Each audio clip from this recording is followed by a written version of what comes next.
Welcome to the Bring Me to Life podcast. It's time to wake up and shine on.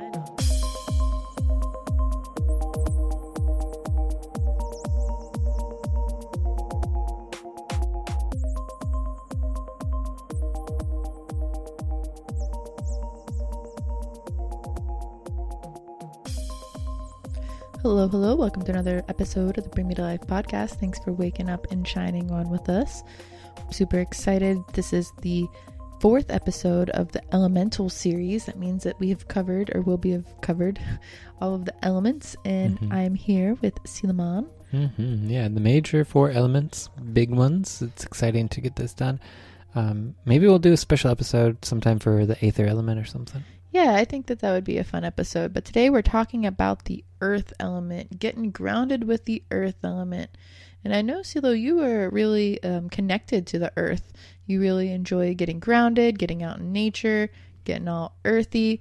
One of the first days I met you, you were covered in mud and hanging out with all your friends and getting all kinds of earth element activation. Yeah, that was really fun. Earth is interesting because, Earth, the planet itself, has all the elements on it. So I kind of looked at it in terms of more like the soil and kind of like the dirt of it, because that's what I kind of think about when I think of Earth, is that. So Earth is interesting because it has so many elements. Mainly it produces a lot of nitrogen, phosphorus, potassium, sulfur, magnesium, and calcium. A lot of things that we find in our own bodies. And it also produces copper, zinc, iron, nickel, and weirdly chlorine. But there's so much in the earth, and this is an exciting episode. Yeah, so the earth element also represents just solid matter and the structure of the universe in general. So it helps us give form to things like the human body or other living beings or plants or the things that experience life here in this realm. The earth structure is provided as a conduit through which other elements can then flow. So yeah, all the elements are on the earth, but the earth element itself is kind of the solid matter. And then all elements are born out of ether that you mentioned and then contained within the earth. So the earth people with the earth element personality too, that's the way I like to look at it, is the elements as personalities or energy frequencies. And people with earthy personalities, they're typically, nurturing and generous and very giving, and they may also be, very grounded. Typically they're really in tune with their body, or they may be a little bit more curvy in some situations. And earth personalities just tend to be very in flow, but not like a air or a water element, but like that they're in tune with their surroundings. Very in tune with their surroundings. Earth is a really magical element because it helps to ground us and balance all the other elements. So if you're very fiery, that fire can burn a lot of things. But you throw dirt on it and, it puts that fire out. Yeah, since I'm talking about kind of earthy personalities, you can have an earthy personality and not be an earth sign in the zodiac. But for those that are wondering, the earth signs of the zodiac are Taurus, Virgo, and Capricorn. And typically people with those signs, they can sometimes be very stubborn, but typically very organized. They like to make lists. They like to be focused on a mission. They're typically really headstrong. And yeah, the people of the earth element energy are some of my favorite people to be around, actually. Oh, yeah. I like earthy people. I love being out in nature and things like that. I am a water sign, though, so I'm pretty flowy and all those kinds of things. But, I enjoy being with earth signs, and I don't know what much to say about people because I don't know a whole lot about astrology and science and how they work with elements. I'm kind of like, I'm just trying to say something. But well, how do you activate the earth element? I like to activate the earth element by being out in nature. Literally, you don't have to do much to activate that element. Being out in nature is such a simple, powerful thing. You can literally just sit there. No matter what you do, the sounds of nature are very healing. Just being out in nature, those sounds will help to heal a lot of things, physically and spiritually. And I like to kind of get into the nature and kind of dig around and just explore. I get really like close to ants or bugs or something, like dial in and get really close and see what's going on, because when we are out in nature, we don't see a lot of the activity because we just don't pay attention to it. But if you look down at your feet, there's usually something moving around down there. It might freak people out, but it's just kind of exciting to know that there's just life all around you. Like I don't think I would really enjoy it if I knew everything around me was just dead, and there weren't any bugs or anything. Totally. And you also do this thing called earthing or grounding every morning, or you try where you'll just go out in your bare feet and just stand in the ground. Yeah, that actually helped, because when I like to run a lot. When I can't run, then I like to put my bare feet on the grass. I actually do this every morning just because it definitely helps me to let go of a lot of stress and anxiety and all that. So I'll pour a glass of water. I'll take 3 deep breaths with my bare feet on the grass, and then I'll chug a bunch of water and just kind of look around, listen to the animals and the critters and nature for a few seconds. And then that's just a really wonderful day, a really wonderful way to start my day.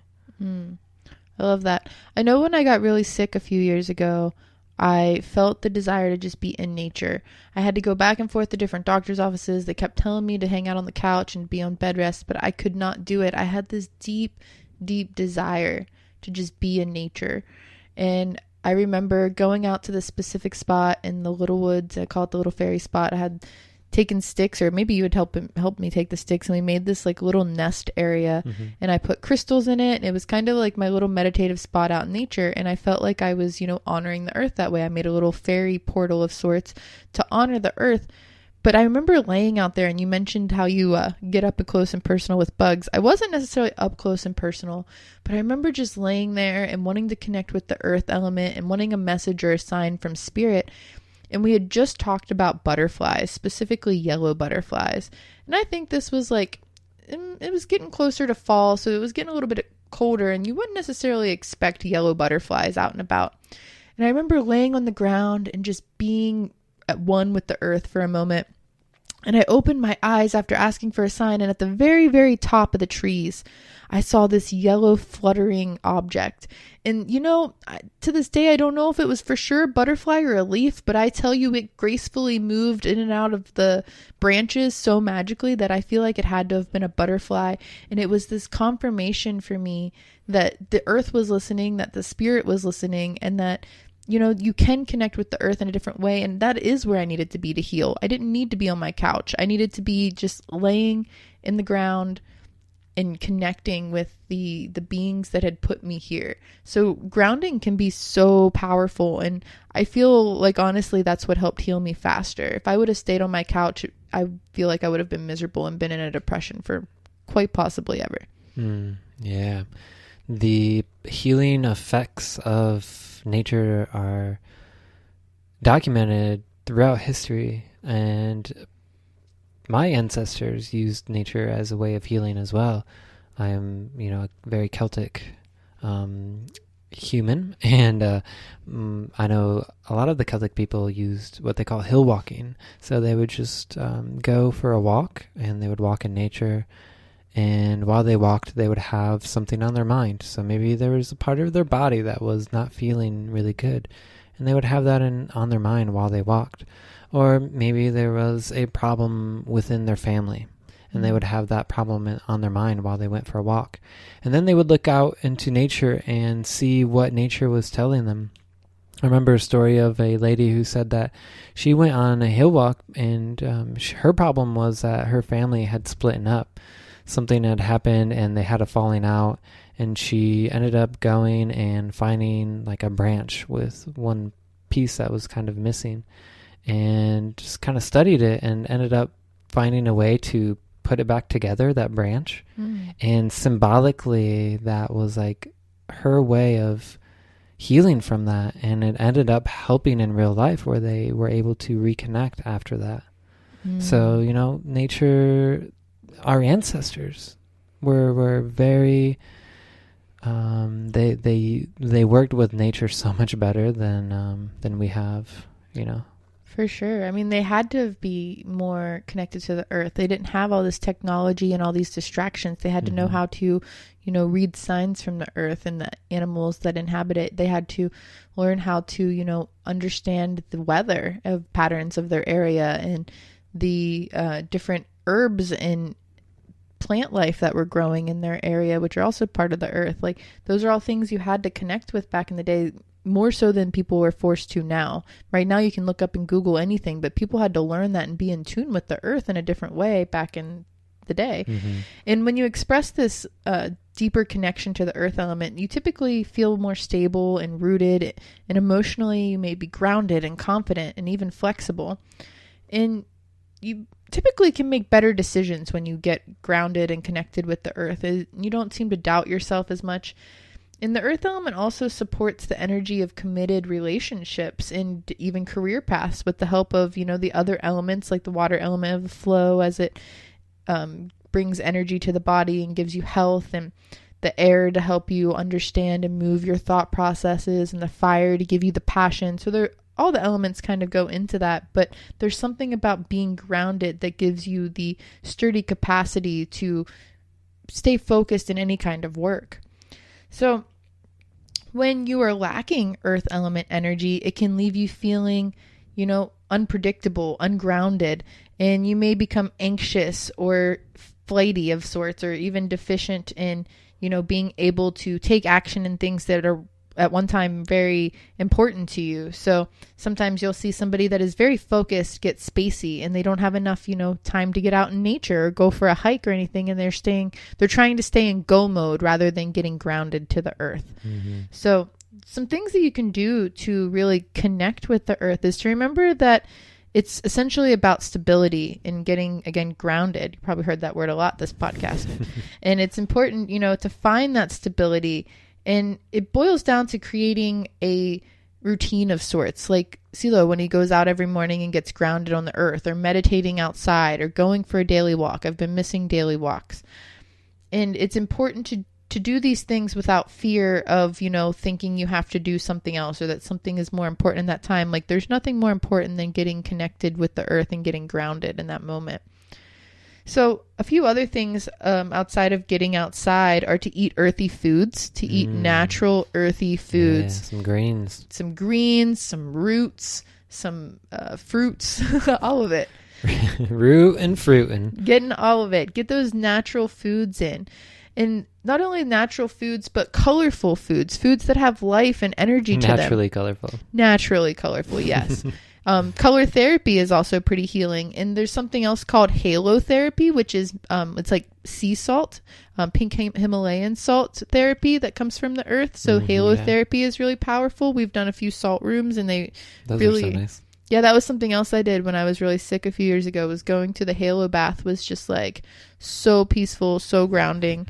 Other people use affirmations, and then I have a fun practice for us. So this is kind of like a little bit more of a ritual. I learned that apples represent immortality, and fertility, and abundance. And if you cut an apple widthwise, you can also see, you know, a star within it, which is why they are traditionally used in different harvest festivals to honor the earth, because they are considered magical and healing fruits. So to help connect with the earth in a deeper way, you can use apple seeds to help bring a prosperous renewal of life by, you know, harnessing the ultimate materials of this energy needed to really harvest new life or new opportunities. So you can take a peeled apple and cut it into 4 wedges, and before eating each piece of the apple, place the seeds in a cup, and at the bottom of a potted plant or in the soil outside, you can then grow these seeds. And as you place the seeds into the water or soil, it's important to set an intention. If you want more abundance, or if you want more fertility or more stability or more confidence, and you want the earth to bring that to you through grounded energy, that's a little practice you can do. And if you want to add some fun to it before you peel that apple and get those seeds, consider bobbing for them, because it is hilarious and great. And that was another practice I learned a couple years ago, and Sela and I and Ashton did it, and it was really fun. We just filled up my sink with water and we bobbed for apples for Halloween.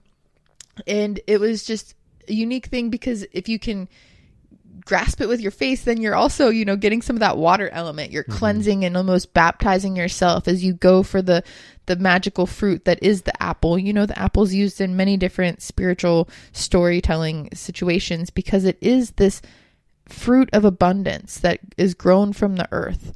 So bob for an apple, and then so satisfying when you finally get it and you crunch it.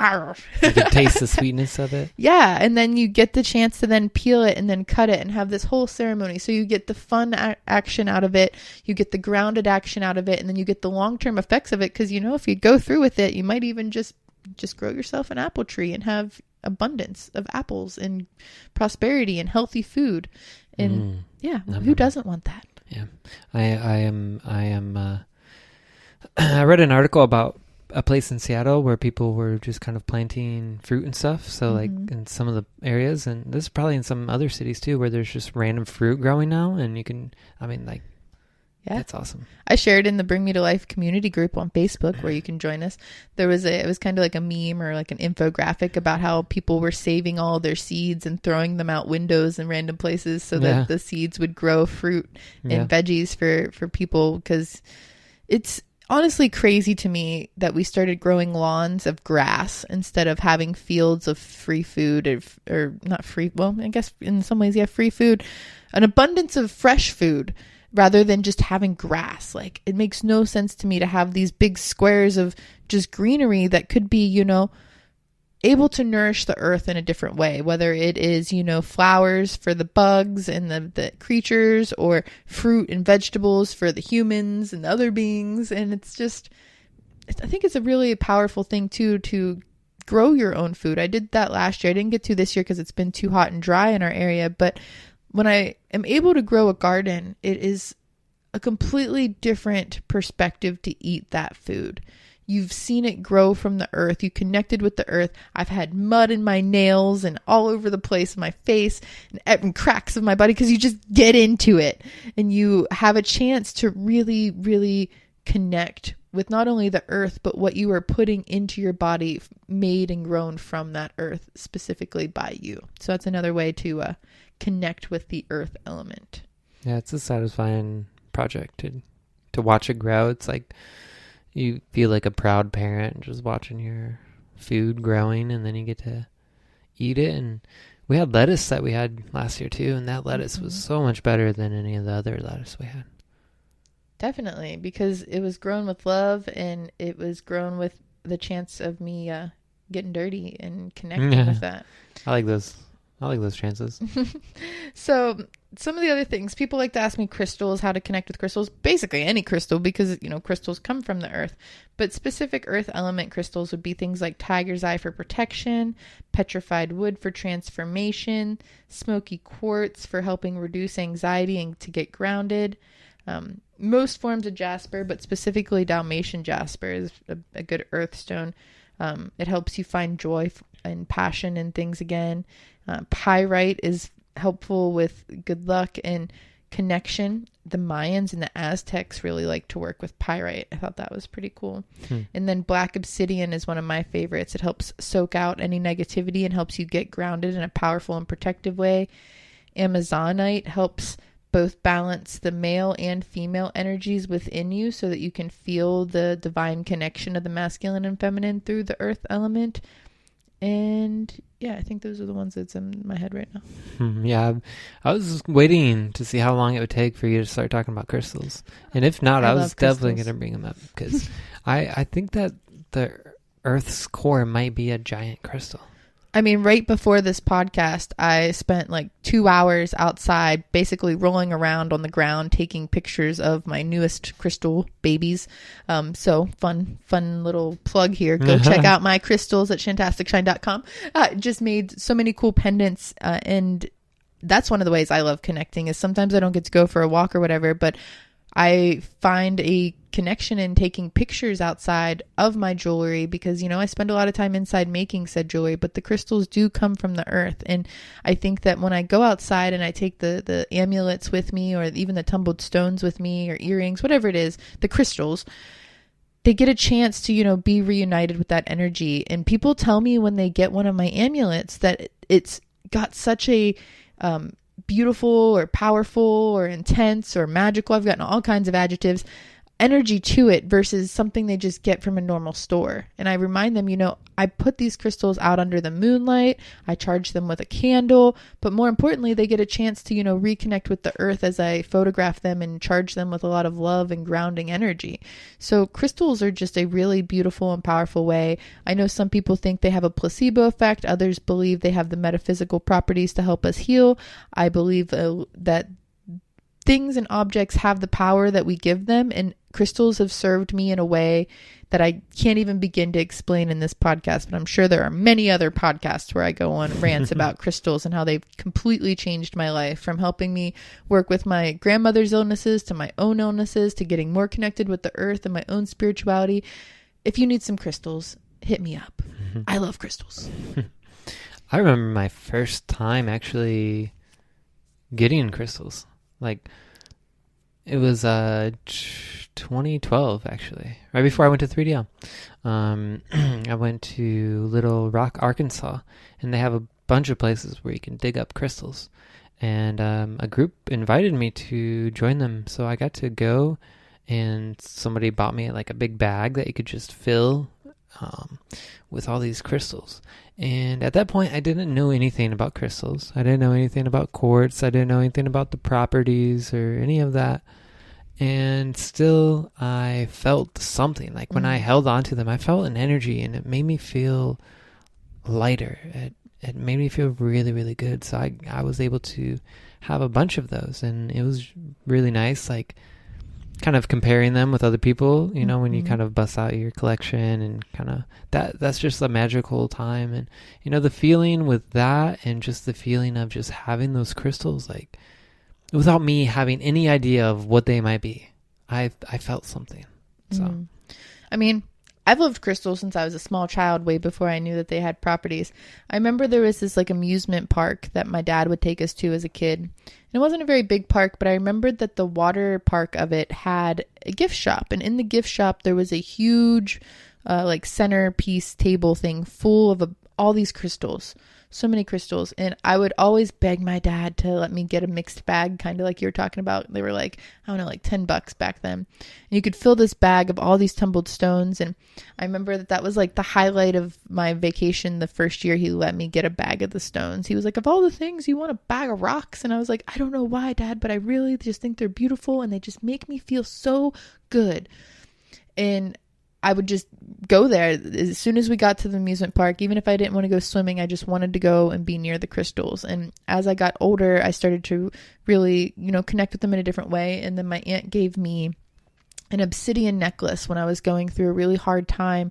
I was getting a lot of bullying at school. I wasn't grounded. I was frustrated. I was angry. And there was something about the obsidian that really soaked out that energy, and it set me in a new direction. I felt when I wore the necklace that I had like a shield around me or armor around me, and it was just really powerful. And my cousin, he's not very like outwardly intuitive, but he's very subliminally intuitive, and he loved collecting rocks, just regular old rocks from the earth. And it was always interesting. He would come home with like one, and he would say, this one is special, and he would like have a reason. And there's so many children out there that love collecting rocks and natural objects, and it's because they are not yet programmed or domesticated into believing that these objects don't have the power that they truly do. So these children know that they can connect with the earth in a different way. So they collect rocks and flowers and sticks. And, they may have hundreds of toys, but they feel this connection to these natural objects. And those, my friends, are not Muggle children. They are powerful beings. And I don't think anyone is honestly a Muggle. I think everyone has the opportunity to activate their divinity and connection to their inner magic. But those children really seem to be in tune and know that there's something amazing when it comes to connecting with the elements. Mm-hmm. Children are special. They, like you said, they haven't gone through the process of adulting and, I don't know, just feeling like you can't have your own beliefs or just feeling like you gotta fit in with everybody, Like, That's what I love about a lot of children is, at least for me, like I didn't feel that way until I got older. But I think it's cool. I'm glad that children are able to pick up on that kind of energy of, just Earth, how beautiful it is, how powerful it is. And the natural intuition of children being able to just pick out the crystals that really call to them. It's a special ability, so. Totally. I mean, people do that too with certain foods, like being able to like, what's it called? Pressure testing? No.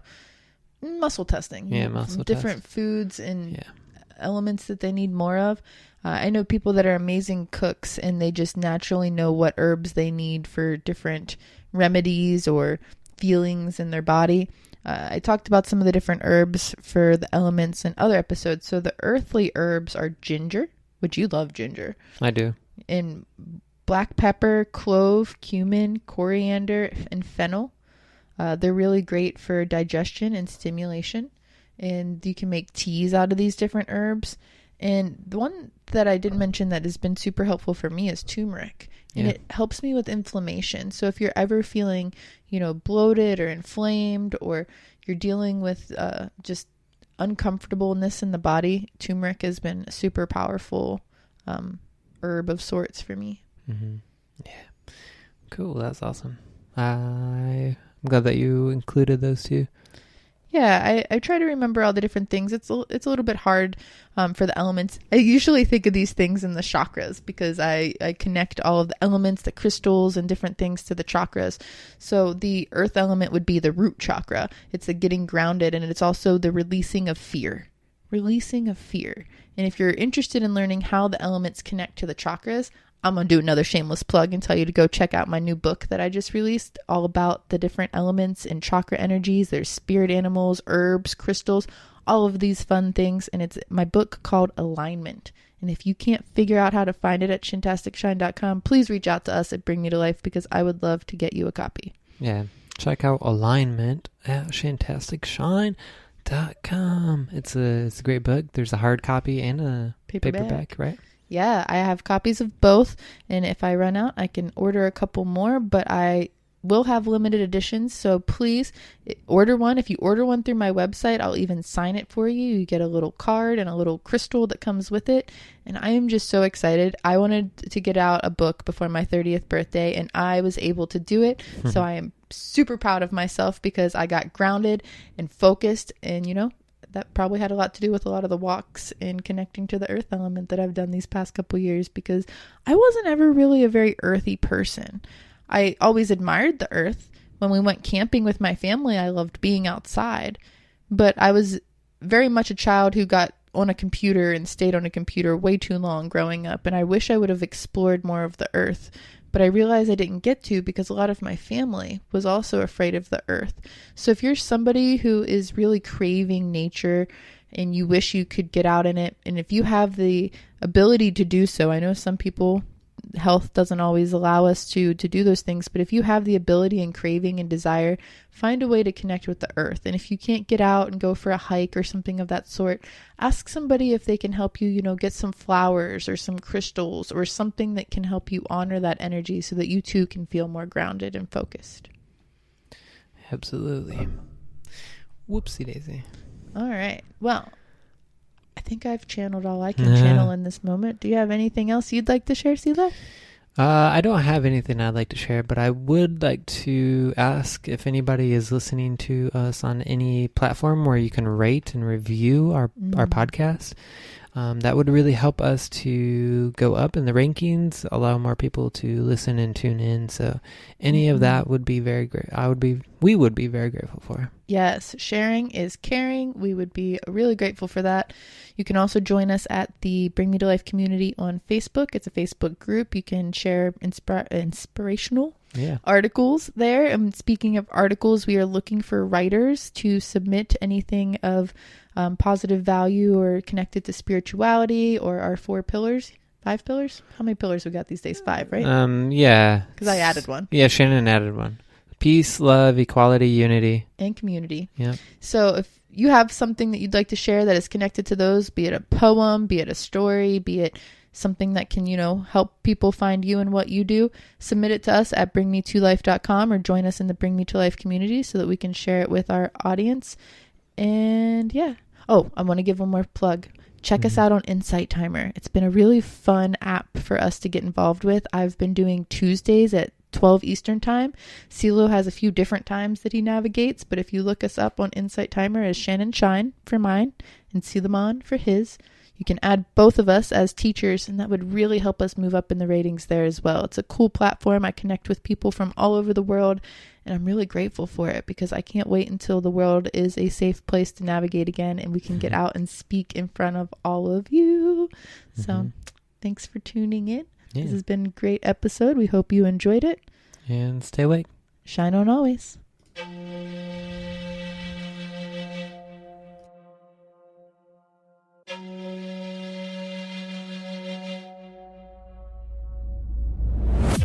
For many of us, spirituality is just the quest to find essence or true meaning and to really just connect with a higher consciousness. Connecting with your spirituality is very important in this life. By becoming mindful of all of it, you can realize where you are and if that is leading you to where you want to go. Listen to the little simple things because it's those little simple things that are going to shift you vibrationally in such a way that will prepare you to become very intuitively minded and ready to step forward on the next part of your path. I hope you can feel the love that's inside you, it's inside me, that connects us.